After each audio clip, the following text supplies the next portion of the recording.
Bonjour à tous et bienvenue dans votre JT breton. Aujourd'hui, nous sommes à Océanopolis, à Brest, en direct du Grand Auditorium. Durant toutes les vacances scolaires, une animation très spécifique en direct du centre de soins vous est proposée. On voit ça dans un instant, mais tout de suite, on fait le point sur l'actu du jour avec les rédactions de TB Sud, TBO et du Télégramme. Les maisons flottantes de la société Antenea vont bien pouvoir se construire à Lannion. Ce mardi, le tribunal administratif de Rennes a rejeté la requête de l'association Plestin Environnement.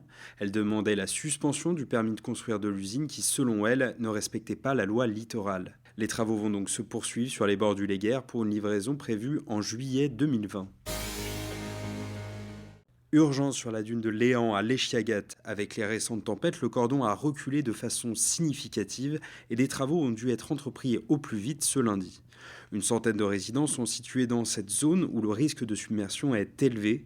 Les travaux vont durer 4 jours et 130 tonnes de blocs de pierre vont être disposés dans la continuité de l'enrochement existant. L'ancien centre de tri postal de Saint-Brieuc devrait enfin connaître une seconde vie. 20 ans que le bâtiment est vide et que les projets de réhabilitation échouent les uns après les autres. C'est l'entreprise Bleu Mercure qui a fini par racheter le lieu pour installer un espace de coworking et des restaurants. Les mégalithes de Carnac font un pas de plus vers l'UNESCO. L'association Paysages Mégalithiques a présenté le 21 janvier une délimitation du périmètre de la candidature au Comité français du patrimoine mondial. Une zone de 26 communes riche de plus de 500 menhirs, dolmens, tumulus ou alignements. Le CFPN, lui, a salué l'avancement significatif de la démarche et s'est prononcé en faveur de la poursuite de la candidature. Le Brest-Bretagne Handball tient un record de fréquentation, même si elles se sont inclinées de peu, 28-29 dimanche soir en Ligue des Champions. Les joueuses ont réussi à remplir entièrement l'aréna de Brest avec 4222 spectateurs. Une forte fréquentation qui confirme une tendance générale puisque la salle affiche un taux de remplissage de 90% les soirs de match. Après un périple de 14 mois, ce Camerounais est arrivé en France et plus précisément à Saint-Brieuc. Et les premiers jours ont été très difficiles. Moi, j'étais ici tout le temps. Là, même s'il pleut, on n'a pas de souci. Comme vu, c'est mémorable. Dormir un peu dehors, sur le froid, sur la flotte. J'ai réfléchi, j'ai dit la solution, c'est mieux le commissariat. Je crois que c'était mieux de dormir dans une cellule que de dormir dehors. Ouais, là, j'étais prêt. Je lui ai dit, j'étais prêt. Je ne sais pas comment démarrer, je ne sais pas comment. Demain, ça va être mieux. Demain, ça va être mieux. Et effectivement, un mois après son arrivée, ce briochin l'accueille chez lui. Il fait partie d'un collectif en Côte d'Armor qui vient en aide aux jeunes migrants. Très vite, il couche l'histoire d'Ulrich Cabrel sur papier. En fait, c'était aussi une façon de faire connaissance. Il venait d'arriver chez moi, on ne se connaissait pas. Et donc, peu à peu, on s'est livrés l'un et l'autre. Et le livre, ça a été l'un des prétextes. On a beaucoup utilisé des supports de culture, on a regardé des films ensemble. Et donc, à un moment, on s'est dit, on va raconter une histoire et on va avoir l'occasion comme ça de mieux se connaître l'un et l'autre. Tu veux savoir pourquoi je suis parti à 15 ans? N'oublie jamais que ce ne sont pas mes mots qui sont durs. C'est la réalité qui est brutale. Promis, je vais aussi te faire rire. Je suis beau gosse et j'ai de la tchatch. Je te demande... Avec une pointe d'humour, le livre raconte l'enfer de la route migratoire. Depuis la sortie du livre, le duo est pris dans un emballement médiatique. 6000 exemplaires ont déjà été vendus. Je suis content que ça ait touché beaucoup de jeunes. Maintenant, grâce à moi, ils connaissent un peu comment ça se passe. Et moi, je me bats. Parce que moi, je suis dans une famille où je me lève le matin, j'ai ma crêpe qui a été faite. J'ai ceci, on veut m'accompagner en voiture. Ça me fait oublier tout mon passé. Il y en a qui vont dire que la France elle est raciste. Moi, je vais dire non. Sûrement, il y en a des racistes. Mais si on veut mettre tout le monde dans un même sac, ça, je ne suis pas trop d'accord. Parce que j'ai connu des Français qui m'ont vraiment donné cette hospitalité-là. Qui ont fait connaître que non, oui, là, je me sens chez moi. Et du coup, j'insiste pour dire que je suis breton maintenant. Ouais, et ça, je le dis et je suis trop fier de moi. Aujourd'hui, le plus important pour ce jeune scolarisé à Saint-Brieuc est d'obtenir son bac scientifique et son titre de séjour.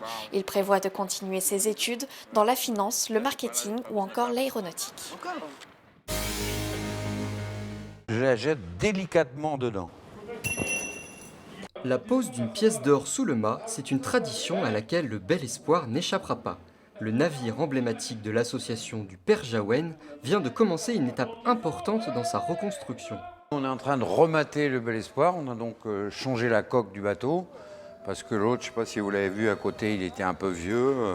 Donc on a fait refaire une coque en acier un peu la même, quoi, similaire. Et là, on est en train de transposer le gréement du vieux sur la nouvelle coque, quoi. Endommagé par une tempête il y a 2 ans, le bateau s'est déformé, laissant apparaître des déformations structurelles. Après plusieurs mois de travaux et en suivant les plans de l'époque, un brin d'autonomie a également été demandé aux jeunes bénévoles présents pour la reconstruction du navire et guidés par les formateurs de l'association. Ils sont là pour nous expliquer comment utiliser les outils, les grosses machines, toutes les techniques. On apprend, on va faire des erreurs, on va se rattraper derrière et c'est chouette, quoi. C'est super ambiance. Car le Bel Espoir, c'est aussi un moyen de poursuivre un objectif cher à l'association depuis des années. Pour des jeunes majeurs mais qui ont des soucis d'addiction par exemple, qui ont besoin de partir pour prendre l'air et voir un peu d'autres choses et revivre avec des gens qui vont bien aussi, qui vont faire moteur. Découvrir ce que c'est que la vie en mer sur des bateaux de cette taille-là, en étant mélangé à d'autres, et c'est ce mélange-là auquel on tient et qui est pour nous notre marque de fabrique et on ne dérogera jamais à ça. Le bateau devrait pouvoir participer aux Fêtes maritimes internationales de Brest en juillet prochain avant de repartir en mer à l'été 2021. En fait, c'était un couple passionné.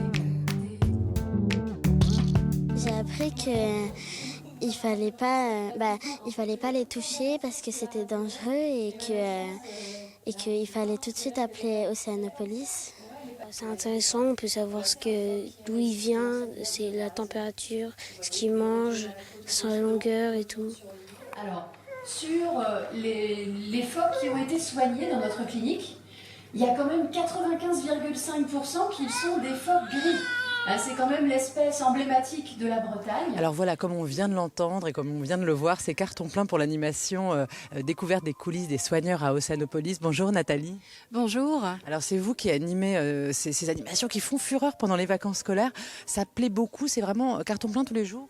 Ah oui, franchement, même parfois on est obligé de refuser, donc on prévient les visiteurs d'arriver à l'avance pour être sûr d'avoir une place, parce que c'est quelque chose qu'on ne peut pas voir en temps normal, puisqu'on ne veut pas imprégner nos animaux sauvages. Donc là, c'est une manière de découvrir les animaux avec un petit œil indiscret qui va dans les coulisses. Et les enfants sont très curieux. Tout le monde est curieux de cet animal.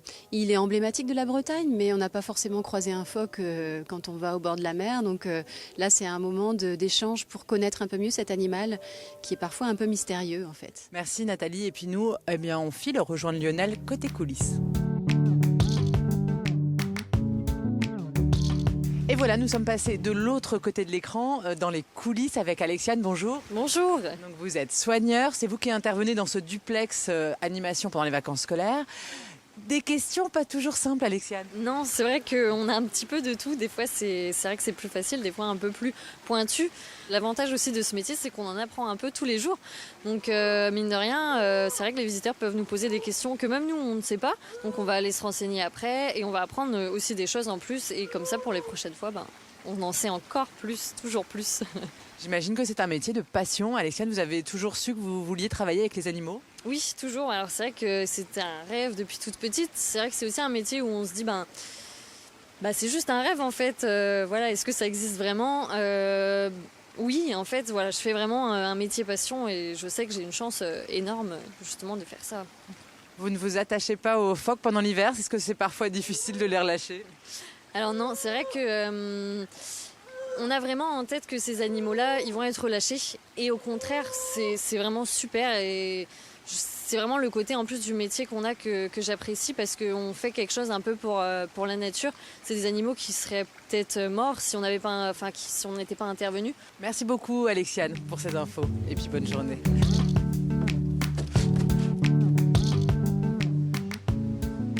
Alors nous voilà au cœur du centre de soins. Alors côté intérieur cette fois, bonjour Lionel. Bonjour. Alors c'est quoi l'idée avec cette animation ? Pourquoi c'était si important pour les équipes d'ouvrir un petit peu le regard du grand public sur ce centre de soins ? Effectivement, c'était important. En fait, ce sont les 30 ans d'Océanopolis cette année et donc quand même 30 ans de conservation, 30 ans de soins.